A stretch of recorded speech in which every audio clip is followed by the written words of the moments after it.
Assalamualaikum warahmatullahi wabarakatuh. Hari ini saya akan menjelaskan terkait dengan materi manajemen likuiditas dalam bank syariah.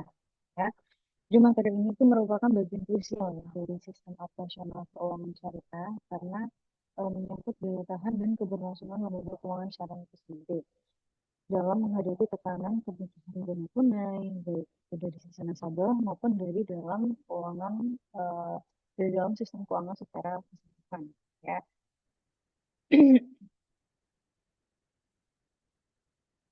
Nah, ini ada konsep manajemen liquidity atau likuiditas ya. Jadi pertama-tama mari kita pahami terlebih dulu ya apa itu manajemen likuiditas. Secara umum manajemen likuiditas itu proses pengelolaan aset ya dan kewajiban liabilities dari bank untuk memastikan bahwa bank itu mampu memenuhi kewajiban keuangannya secara tepat waktu, terutama kewajiban jangka pendek seperti penarikan simpanan oleh nasabah. Nah, dalam konteks bank syariah, manajemen likuiditas itu harus dijalankan tanpa melanggar prinsip-prinsip dasar syariah, yaitu tidak boleh mengandung unsur maghrib. Apa itu maghrib? Mesyir, boror, haram, riba, dan batil ya.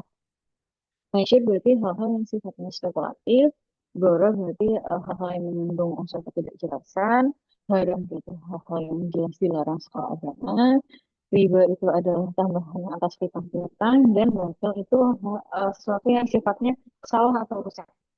Maka dari itu, instrumen-instrumen yang digunakan dalam menjaga likuiditas bank syariah pun itu harus berlandaskan pada kata syariah yang sah.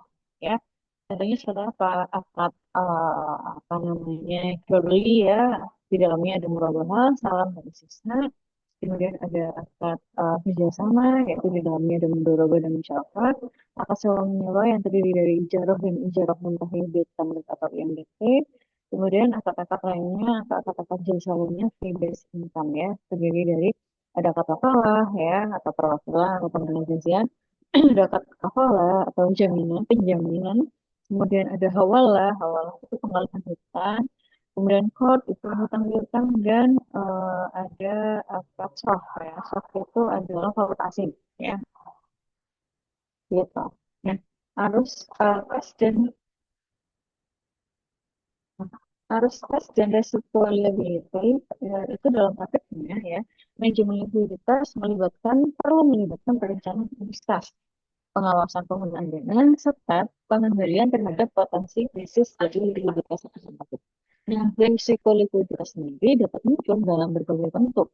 Contohnya, ketika ada lonjakan penarikan dana oleh nasabah ya, secara bersamaan gitu ya, atau terjadi tempo kewajiban bank pada pihak ketiga, tetapi aset lancar yang dimiliki itu tidak mencukupi. Ya. Nah, dalam konteks bank syariah, risiko ini itu menjadi lebih kompleks. Kenapa? Karena keterbatasan instrumen likuiditas karena adanya keterbatasan instrumen likuiditas yang berbasis syariah, serta adanya ketergantungan untuk tidak menggunakan instrumen pasar uang konvensional. So, bank syariah itu harus sangat berhati-hati ya, praktek gitu ya, dalam menyusun maturity profile antara aset dan juga liabilities agar tidak terjadi mismatch yang fatal. Itu harus ya. Kemudian kita masuk ke strategi aset dan liability management atau ALM ya. Jadi manajemen aset dan liabilities ini bisa kita singkat ALM itu merupakan fondasi utama dalam menjaga likuiditas. Nah, strategi yang digunakan oleh bank syariah secara umum itu meliputi tiga hal ya. Yang pertama adalah diversifikasi sumber dana.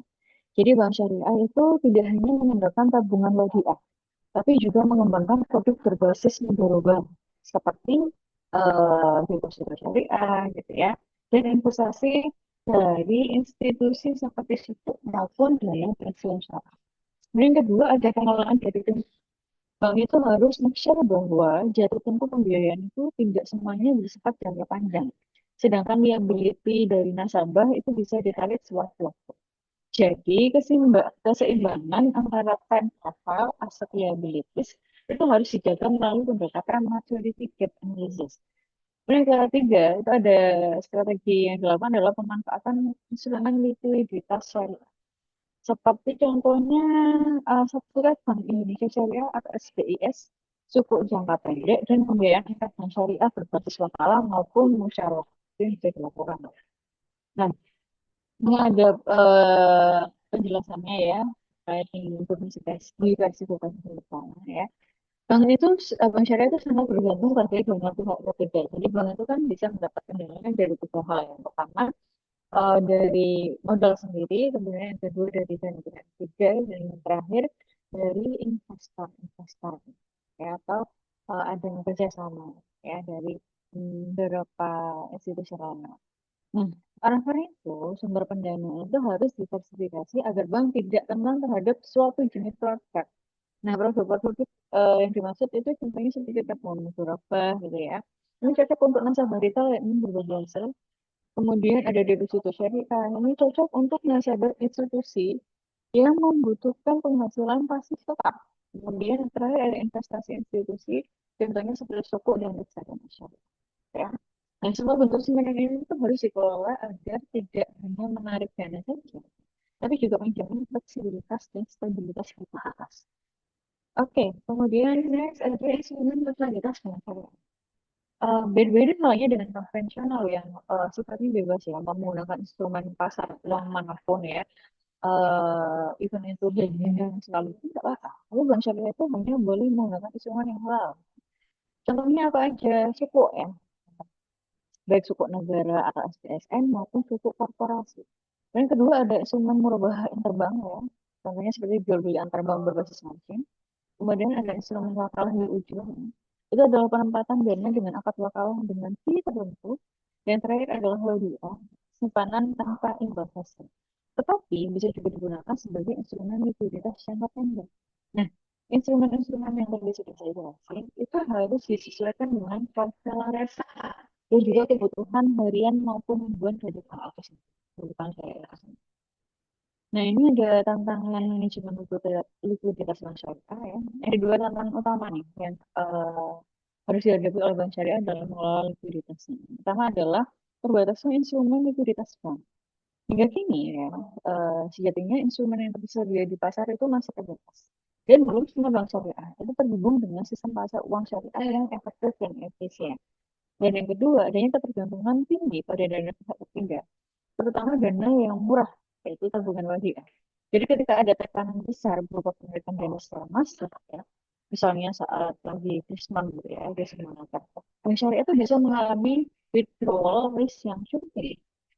Nah, solusi dari tantangan yang tadi sudah saya jelasin ya, bisa diterapkan antara lain adalah pengembangan instrumen keuangan syariah yang lebih inovatif. Misalnya seperti suku berbasis oh gitu ya, kemudian suku tabungan jangka pendek maupun pasar uang antarbank berbasis akad musyarakah dan juga mudharabah bisa dilakukan. Yang kedua, ada diversifikasi berbasis pendanaan. Nah, dengan melibatkan sektor real serta lembaga investasi yang halal, contohnya seperti dana pensiun, kemudian wakaf produktif, dan juga lembaga zakat, serta mendorong literasi nasabah agar mereka mau mendapatkan dana jangka panjang. Dan yang terakhir, solusinya adalah manajemen risiko likuiditas berbasis teknologi. Contohnya, seperti penggunaan aplikasi syariah, dashboard likuiditas real serta sistem early warning berbasis teknologi. Itu yang bisa, solusi yang bisa kita lakukan. Gitu ya. So, conclusion is, manajemen likuiditas itu adalah komponen yang vital bagi kelangsungan bank syariah. Jadi bank syariah itu harus mampu mengelola keseimbangan antara kebutuhan dana serta ketersediaan kas. Jadi tanpa menggunakan instrumen yang berbasis likuiditas. Kemudian adanya strategi ALM ya, diversifikasi sumber dana dan juga pengembangan instrumen halal itu adalah salah satu kunci ketahanan likuiditas itu sendiri.